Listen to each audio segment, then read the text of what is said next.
तो hello guys, मेरा नाम है प्रिंस और आप देख रहे हैं एनिमे समीक्षा। चलिए वीडियो को शुरू करते हैं। तो एपिसोड की स्टार्ट में हम देखते हैं कि बैरन की पूरी फैमिली साथ में बैठकर खाना खा रही होती है, लेकिन तभी कुछ शोर होता है और हम देखते हैं कि रिकेल वहां आकर उनसे कहता है कि एक प्रॉब्लम हो गई है, मर्डर ग्लैश हमारी सिटी की तरफ बढ़ रहा है। हम देखते हैं कि ये सुनकर वो सभी शॉक हो जाते हैं और फिर हमें पता चलता है कि ज़ेनोफ उसके नाइट्स के साथ मॉन्स्टर हंट पर गया है और वो 2 दिनों तक वापस नहीं आएगा। फिर बैरन सैबस से कहता है कि एडवेंचरर गिल्ड से बात करके उनसे सिटीजन्स को इवैक्यूएट कराओ और सिटी को प्रोटेक्ट कराओ। तभी एलन बैरन से कहता है कि मैं भी उस मॉन्स्टर को रोकने में सबकी हेल्प करूंगा। तो ये सुनकर सिसिल उससे कहती है कि तुम मेरे मैन सर्वेंट हो, तो तुम अपनी पोस्ट को ऐसे ही नहीं छोड़ सकते। तो फिर एलन उससे कहता है कि मैं ग्रानवेल फैमिली का हंट्समैन भी हूँ। फिर अगले सीन में हम देखते हैं कि टाउन में भगदड़ मची होती है और तभी हम एलन को उस मॉन्स्टर की तरफ जाते हुए देखते हैं और वो मन में सोचता है कि मर्डर ग्लैश एक बी रैंक मॉन्स्टर है, तो टाउन का कोई भी एडवेंचरर उसको हरा नहीं सकता। फिर वो हमें बताता है कि आज सुबह ही उसने अपनी सारी एमपी का यूज कर लिया है और वो अभी तक रिकवर नहीं हुई है। फिर हम देखते हैं कि टाउन के गेट के गार्ड सभी लोगों को टाउन के अंदर ले जा रही होती हैं, लेकिन तभी एक आदमी गार्ड से कहता है कि मेरी वाइफ और डॉटर उस कैरेज में फंस गई हैं। और फिर तभी एलन वहां पर उस मॉन्स्टर मर्डर ग्लैश को देखता है और फिर वो देखता है कि उसके पास वो कैरेज होती है जिसमें उस आदमी की वाइफ और डॉटर होती है। फिर हम देखते हैं कि मर्डर ग्लैश उस कैरेज पर अटैक करने जाता है, लेकिन तभी एलन एक मेटल बॉल से उस पर अटैक करता है जिससे उसकी एक आई इंजर्ड हो जाती है। फिर हम देखते हैं कि एलन मर्डर ग्लैश की अटेंशन ले लेता है और फिर मर्डर ग्लैश उस पर अटैक करने आता है, तो एलन उससे बचकर फॉरेस्ट की तरफ भागने लगता है और मर्डर ग्लैश उसका पीछा कर रहा होता है। फिर मर्डर ग्लैश उस पर एक अटैक करता है, लेकिन एलन उसको डॉज कर लेता है और फिर एलन देखता है कि उसकी एमपी फुल्ली रिकवर हो चुकी होती है। तो वो सभी बिंजी और टामा के कार्ड्स को डिलीट करके पापीलोन के 34 कार्ड्स बना देता है, जिससे उसकी एजिलिटी और एंडोरेंस बफ हो जाती है और फिर एलन फिर से वहां से भागने लगता है, तो वो एलन का पीछा करने लगता है। फिर हम देखते हैं कि एलन टाउन से काफी दूर आ जाता है, तो वो कुछ पापीलोन को समन करता है और वो जाकर उस मॉन्स्टर पर अपनी एबिलिटी का यूज करने लगती है, लेकिन फिर एलन देखता है कि उस पर पापीलोन की एबिलिटी का कोई फर्क नहीं पड़ रहा होता। तो एलन कुछ और पापीलोन को समन करता है, लेकिन फिर हम देखते हैं कि उनसे भी कोई फायदा नहीं होता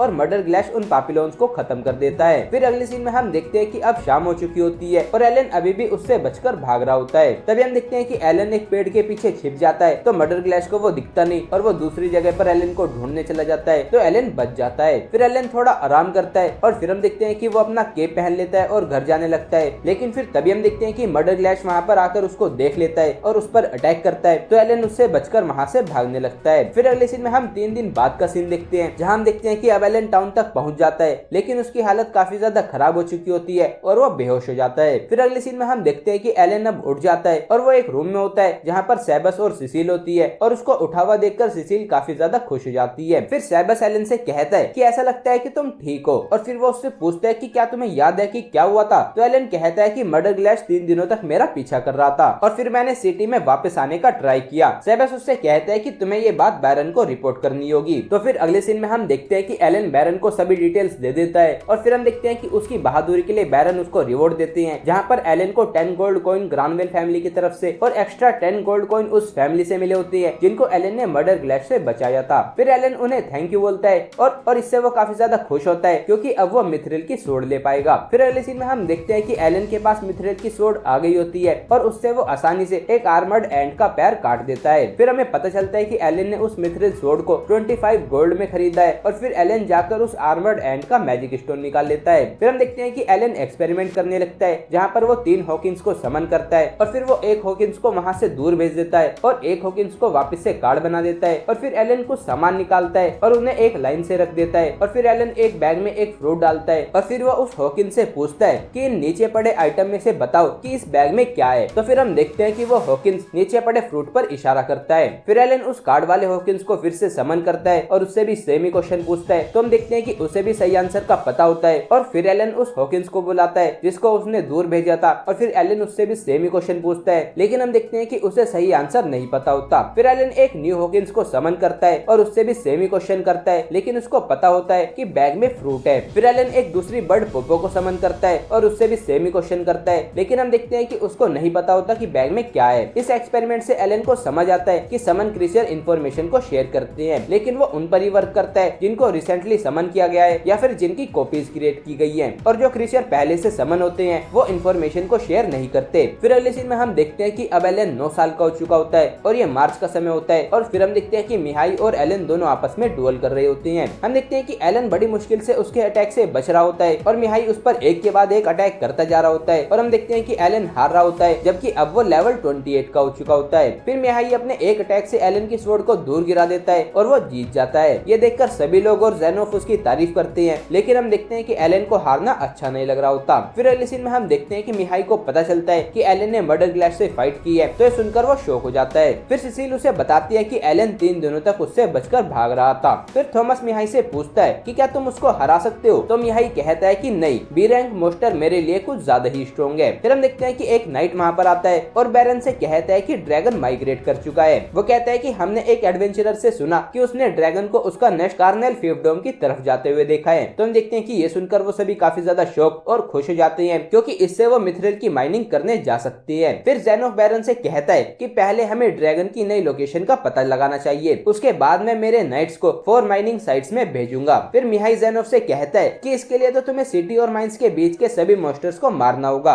तो क्या मैं भी इसमें तुम्हारी हेल्प कर सकता हूँ। तो हम देखते हैं कि ज़ेनोफ उसको मना कर देता है और कहता है कि अगर ड्रैगन वापस आ गया तो बहुत बड़ी प्रॉब्लम हो जाएगी, और वैसे भी माउंटेन्स में हाई रैंक गोब्लिन और ऑर्क रहते हैं, तो सिर्फ सिचुएशन का पता लगाने में कई महीने लग सकते हैं। फिर एलन मन में सोचता है कि एक बार नाइट्स ने मॉन्स्टर्स को क्लीन करना स्टार्ट कर दिया तो मैं एक्सपी गेन करने का चांस खो दूंगा, तो मुझे एक प्लान बनाना होगा। फिर अगले सीन में हम एलन को फॉरेस्ट में देखते हैं और वो वहाँ पर एक्सपेरिमेंट करने के लिए आया होता है, और फिर हमें पता चलता है कि एलन की समन और फ्यूज स्किल लेवल 5 की हो गई होती है और उसकी एक्सपेंशन स्किल लेवल 4 की हो गई होती है और उसको एक नई स्किल शेयर मिली होती है। फिर वो देखता है कि एक्सपेंशन स्किल के लेवल अप होने की वजह से अब वो अपनी इन्वेंटरी में 50 कार्ड्स को रख सकता है। फिर हम देखते हैं कि वो शेयर का यूज करने के लिए काफी ज्यादा एक्साइटेड हो जाता है और फिर एलन हॉकिंस का समन करता है और उस पर शेयर स्किल का यूज करता है, जिससे कि हम देखते हैं कि वो हॉकिंस का विजन शेयर कर रहा होता है, मतलब कि जो हॉकिंस देख रहा होता है एलन भी वो देख सकता है। फिर वो हॉकिंस से उड़कर ऊपर जाने के लिए कहता है, तो हॉकिंस ऊपर उड़ जाता है और हम देखते हैं कि एलन को उससे काफी अच्छा व्यू मिल रहा होता है। फिर एलन देखता है कि जो भी हॉकिंस सुनता है उसको एलन भी सुन सकता है और वो उसकी मूवमेंट्स को भी कंट्रोल कर सकता है। फिर एलन हॉकिंस से उसकी स्किल हॉकाई का यूज करने के लिए कहता है, तो एलन देखता है कि वो उसकी स्पेशल एबिलिटी भी शेयर कर रहा होता है। फिर एलन हमें बताता है कि हॉकिंस एलन से 50 मीटर से ज्यादा दूर है, तो इसका मतलब ये है कि शेयर स्किल की रेंज की लिमिट नहीं है। फिर एलन और 3 हॉकिंस को समन करता है और उन पर भी शेयर स्किल का यूज करता है, तो हम देखते हैं कि एलन अब 5 व्यूज देख रहा होता है, जिसमें उसका खुद का व्यू भी शामिल होता है। फिर वो टामा को समन करता है और वो देखता है कि वो टामा पर भी शेयर का यूज कर पा रहा होता है, और फिर वो एक और टामा को समन करके उस पर भी शेयर का यूज करता है, लेकिन हम देखते हैं कि वो वर्क नहीं करता और इससे एलन के सिर में काफी तेज दर्द होने लगता है। फिर एलन मन में सोचता है कि शायद वो शेयर स्किल को सिर्फ 5 समन्स पर ही यूज कर सकता है, लेकिन फिर वो मन में सोचता है कि ये काफी अजीब बात है क्योंकि मैं 50 क्रिएचर्स को समन कर सकता हूँ। फिर वो सोचता है कि शायद उसके लिए कोई स्टैट की रिक्वायरमेंट होगी, और फिर वो अपना स्टेटस देखता है और अपना स्टेटस देखकर वो सोचता है कि पक्का वो इंटेलिजेंस होगी। वो कहता है कि अभी मेरी इंटेलिजेंस 1111 है, तो शायद हर 200 इंटेलिजेंस से मैं एक और समन क्रिएचर पर शेयर को यूज कर पाऊंगा। फिर वो डी रैंक बर्ड होलो को समन करता है और वो उसकी 6 कॉपीज बनाता है, जिससे कि हम देखते हैं कि उसकी इंटेलिजेंस 1251 हो जाती है, और फिर वो फिर से दूसरे टाइम पर भी शेयर स्किल का यूज करता है और हम देखते हैं कि इस बार वो वर्क कर जाता है और अब एलन 6 समन्स के साथ शेयर को यूज कर सकता है। फिर एलन मन में सोचता है कि अब मुझे समझ आया कि डेवलपर्स ने समनर को इतनी हाई इंटेलिजेंस क्यों दी है। फिर एलन अपने सभी नए समन यानी कि डी रैंक क्रीचर्स को समन करता है और फिर वो देखता है कि एक समन टाटेरटोट के अलावा बाकी सभी क्रीचर्स की इंटेलिजेंस 100 से ज्यादा है, तो वो सभी एलन की बात समझ सकते हैं। फिर एलन कुछ आर्मर्ड एंड्स को देखता है, तो वो स्पाइडी से स्पाइडर सिल्क का यूज करने के लिए कहता है, तो वो स्पाइडर सिल्क का यूज करके उन एंड्स को पकड़ लेती है, और फिर वो एक समन टैडी से क्रश यूज करने के लिए कहता है, तो फिर हम देखते हैं कि वो उन एंड्स पर अपनी स्किल क्रश का यूज करने लगता है, और फिर हम देखते हैं कि एक एंट उन पर अटैक करने आती है, तो एलन एक समन ब्रोन से कहकर उसके अटैक को रुकवा देता है, और फिर वो एक समन फिलेट से स्प्रे यूज करने के लिए कहता है, तो हम देखते हैं कि वो स्प्रे को यूज करती है और उससे एलन और उसके सभी क्रीचर्स को बफ मिल जाता है। फिर हम देखते हैं कि वो सभी मिलकर उन एंट्स को खत्म कर देते हैं, और फिर हम देखते हैं कि एलन की एमपी अब खत्म हो गई होती है, तो वो उस समन टाटेरटोट से उसकी एबिलिटी क्रॉप ऑफ मैजिक का यूज करने के लिए कहता है, तो हम देखते हैं कि वो जमीन के अंदर चला जाता है और फिर उसमें से एक पौधा निकलता है जिस पर एक फल लगा होता है, और उस फल को पकड़ने से एलन की 1000 एमपी रिकवर हो जाती है और इससे वो काफी ज्यादा खुश हो जाता है। फिर वो कहता है कि मैंने होलो की नाइट विजन का यूज नहीं किया, लेकिन पक्का वो हॉकिंस की अपोजिट ही होगी। फिर वो कहता है कि हॉकिंस और होलो दोनों मॉन्स्टर को ढूंढेंगे, फिलेट सभी को बफ करेगी, फिर स्पाइडी उनको रोकेगी और टेडी उन पर अटैक करेगा, और इससे मैं सिर्फ अपने समन क्रीचर का यूज करके एक्सपी गेन कर पाऊंगा। फिर वो अपने सभी समन क्रीचर से कहता है कि तुम्हें ह्यूमंस पर अटैक नहीं करना है, भले ही वो तुम पर अटैक करे लेकिन फिर भी तुम उन पर अटैक नहीं कर सकते। फिर अगले सीन में हम देखते हैं कि एलन वापस जा रहा होता है और तभी उसको एक आइडिया आता है और वो सोचता है कि मैं शेयर को एक और तरीके से यूज कर सकता हूँ। फिर हम करीना विलेज का सीन देखते हैं जहाँ पर करीना डोगरा के साथ खेल रही होती है और हम देखते हैं कि वहाँ पर एलन की बर्ड पोपो होती है जो कि एलन का विजन शेयर कर रही होती है और वो उन सभी को देख रही होती है। फिर वो जाकर देखती है कि रोडिन खेत में काम कर रहा होता है और फिर पोपो जाकर थेरेसिया और म्यूला को देखती है और फिर वो थोड़ा शोर करके वहाँ से उड़ जाती है तो थेरेसिया उस तरफ देखती है और फिर वो देखती है कि वहाँ पर एक गोल्ड का कॉइन होता है। फिर पोपो वहाँ से चली जाती है और फिर एलन मन में सोचता है कि मैं हर महीने तुम्हें और पैसे भेजता रहूंगा और फिर हम देखते हैं कि एपिसोड यहीं पर एंड हो जाता है। तो गाइस ये था एपिसोड 9 ऑफ हेल मोड। अगर आपको ये वीडियो पसंद आई है तो वीडियो को लाइक कीजिए, चैनल को सब्सक्राइब कीजिए, प्रेस कीजिए बेल आइकन को। मैं मिलता हूँ आपसे नेक्स्ट वीडियो में। Thank you.